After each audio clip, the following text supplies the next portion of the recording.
SSC में नकारे लोग बैठ गए हैं, जिनको मतलब कोई काम धाम नहीं बचा हुआ है, जिसे पता ही नहीं है कि क्वेश्चन कैसे आता है, लैपटॉप में लेके रिजल्ट बैठा है। पुलिस का बर्ताव भी बहुत गलत था। हमारे एक शिक्षक को एक अमानवीय भाषा बोली गई पुलिस के द्वारा। पुलिस भी ना भूले कि हम लोग भी पढ़ा रहे हैं बच्चों को और हम अपने लिए नहीं लड़ रहे हैं। जो भी शिक्षक हैं आज भारत के एकजुट हुए हैं, अपने लिए नहीं, इन्हीं के लिए कर रहे हैं। जो संस्था ऑलरेडी ब्लैक लिस्टेड है उसको एसएससी ने टेंडर कैसे दे दिया? मध्य प्रदेश में एडीक्यूटी को ब्लैक लिस्टेड श्रेणी में रखा जा रहा है। अब वो एडीक्यूटी यूपी और बिहार में एंट्री मारने के लिए सोच रही है, तो उसे यहां भी रोकना चाहिए और उस पर दोबारा विचार करना चाहिए कि बच्चों के भविष्य के साथ न खेले। देखिए, चुनाव आयोग हो गया, सुप्रीम कोर्ट हो गया, ये जो संवैधानिक संस्थाएं होती हैं, ये राजनीति और पार्टी दलगत चीजों से ऊपर होती है, तो इनको कहीं ना कहीं इससे देश का भी साख जुड़ा होता है, तो इन्हें स्वतंत्र रूप से काम करना चाहिए और थोड़ा मीडिया को भी इसमें सजग होना चाहिए। क्या है कि मीडिया चुनाव से पहले ओपिनियन पोल दिखाने लगती है, तो आप जब 2 महीने से किसी चीज को दिखा रहे हैं कि ये जीतेगा, ये जीतेगा, ये जीतेगा, फिर चुनाव के दिन अगले दिन एग्जिट पोल दिखाने लगते हैं, फिर अगले दिन विश्लेषण करने लगते हैं। अब एक जो इंसान, एक साधारण इंसान घर में टीवी पे देख रहा है 2 महीने से फलाना पार्टी जीतने वाली है, जीतने वाली है, अचानक जब कोई दूसरी जीतेगी तो क्या बोलेगा? तो एक चुनाव आयोग को इस पे रोक लगाना चाहिए कि भाई आप क्यों एग्जिट पोल दिखाएंगे, वो तो अपना ही रिजल्ट दे देगा यहाँ।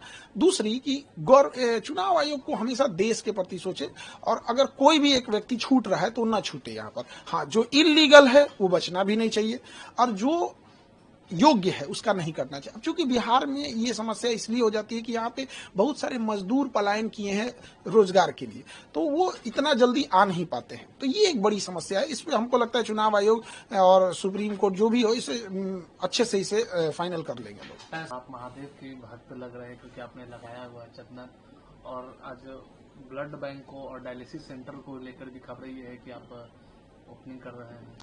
अब चूंकि सावन का आज अंतिम सोमवार है और हमेशा समाज के प्रति हम लोग को सोचते रहना चाहिए, और आज महादेव का दिन है, इससे अच्छा कोई दिन क्या हो सकता है। तो आज हमने जरूरतमंद लोगों के लिए डायलिसिस सेंटर की स्थापना कर रहे हैं ताकि वहां पे बढ़िया क्वालिटी का डायलिसिस मशीन, जर्मनी से मशीनों को इंपोर्ट कराए हैं लोग और उनको वहां पे लगा देंगे। क्योंकि किसी की किडनी अगर फेल हो जाती है तो हफ्ते में उसको 3 बार डायलिसिस करना होता है, तो उसकी और एक मिडिल क्लास इंसान हर महीने उसको 50,000 देंगे, नहीं तो सामने मर जाएगा बेचारा, तो काफी दिक्कत हो जाती है। तो हमने डायलिसिस सेंटर के लिए और ब्लड बैंक के लिए भी हमने इसमें प्रोसीड कर दिया है। आई थिंक नवरात्रि का पहला नवरात्रि हम लोग ब्लड बैंक की स्टार्ट कर देंगे और लक्ष्य है कि उसको एशिया में सबसे बड़े लेवल पे लेके जाना है ताकि गरीब इंसान न भटक सके।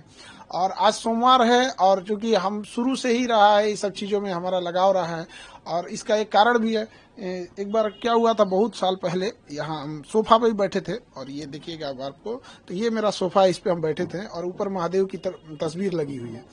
और जब बम चलाया था सब ना, तो इस दीवार के इसी सोफा के गद्दे पे लग गया था, ये वाला सोफा नहीं था वहां पे, इस पे।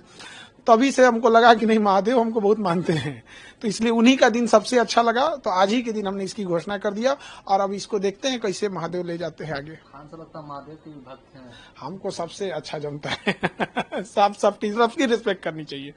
आपने बोला कि एशिया का नंबर 1 बनाएंगे ब्लड बैंक और डायलिसिस सेंटर। देखिए, हमको ना इसको हर डिस्ट्रिक्ट पे ले जाना है क्योंकि गरीबी किसी एक जगह पे नहीं है, तो धीरे धीरे करके हमको हर डिस्ट्रिक्ट पे लेके जाना है। स्टार्टिंग पटना से करेंगे और उसके बाद वहां से हर डिस्ट्रिक्ट तक ले जाएंगे और ब्लड बैंक को भी हम लोग ने लगभग हर डिस्ट्रिक्ट पे अवेलेबल कराएंगे।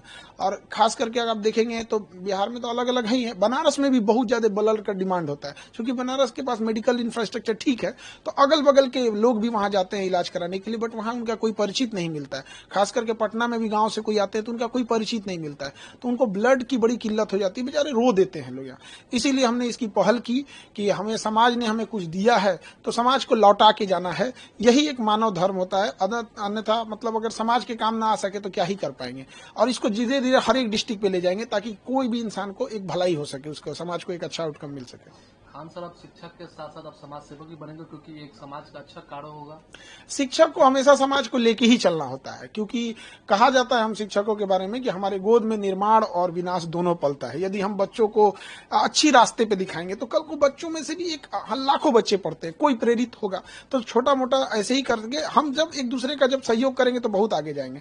और सबको एक दूसरे का सहयोग करना चाहिए क्योंकि गरीब को भी उतना ही जीने का अधिकार है जितना एक अमीर को, लेकिन वो कई बार परिस्थितियों का मारा दोबारा हो जाता है और उसके खास करके मेडिकल फील्ड में काफी भुगतना पड़ता है। तो प्रयास यही है, अगर उनको ज्यादा अगर ऐसा होगा तो इन फ्यूचर हम उन लोगों के लिए जो मतलब गरीब जैसे अमीर लोगों के लिए तो मेदांता है, दुनिया भर के हॉस्पिटल है, क्या कमी है, 5 स्टार होटल को आजकल हॉस्पिटल पीछे कर रहे हैं सर, बट गरीबों के लिए उनमें भी हम लोग आगे इस पे प्रयास कर रहे हैं। कैसे ये वर्क करेगा ब्लड बैंक और डायलिसिस सेंटर आम पब्लिक के लिए, कैसे वर्क करेगा? अब इसको हम लोग आज तो मतलब न्यू रख रहे हैं हम लोग इस चीज को, क्योंकि आज महादेव का दिन है और हमको लगता है कि कोई दिक्कत नहीं आएगा, महादेव साथ है।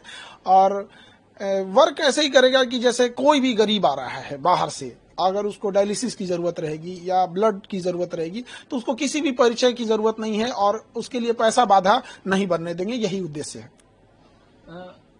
अब बात करें मुख्यमंत्री नीतीश कुमार ने, उन्होंने ट्वीट भी किया, आज ही ट्वीट किया है टीआरडी 4 और 5 को लेकर के डोमिसाइल नीति उसमें लागू। खान सरकार क्या है उसका? देखिए, डोमिसाइल नीति लागू कर देंगे ये, और इसमें एक और चीज उन्हें करना चाहिए था सप्लीमेंट्री रिजल्ट के लिए। तो एक होता है कि बच्चों को एक उम्मीद भी थी कि मुख्यमंत्री हस्तक्षेप किए हैं तो सप्लीमेंट्री रिजल्ट भी दे देंगे, क्योंकि बहुत सारे बच्चों का लास्ट अटेम्प्ट है और थोड़ा बहुत मान के चलिए वैकेंसी ही है, डेट ऑफ बर्थ की वजह से अगर किसी को छांट रहे हैं तो उसको ले लेते ना चाहिए।